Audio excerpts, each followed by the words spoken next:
Hi guys, welcome to day 21 of my 30 in 30 day challenge where I'm showing you all my favorite places in San Ignacio. If you're new to my channel, my name is Tiffany Swift and I'm a Remax agent in Belize. Do you enjoy gardening or just looking for fruit trees to plant on your property? Well, this is a place that you must check out. So let's go.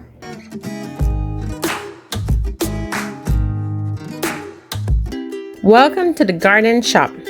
This place is located on West Street in San Ignacio town and is a smaller branch of the 45-acre Botanic Gardens that is located in the Macal River Valley.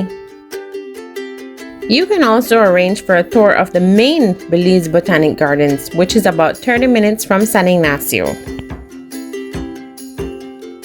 Here at the garden shop, you will find a variety of plants including ornamental, flowering, herbs, and fruit trees.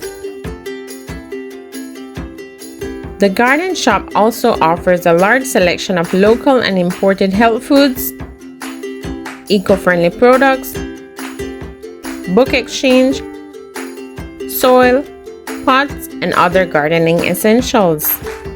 So if you're an active gardener or an aspiring gardener, be sure to check this place out. Well, that's it for day 21. Join me tomorrow for day 22 where we explore a new and exciting place in San Ignacio. Goodbye!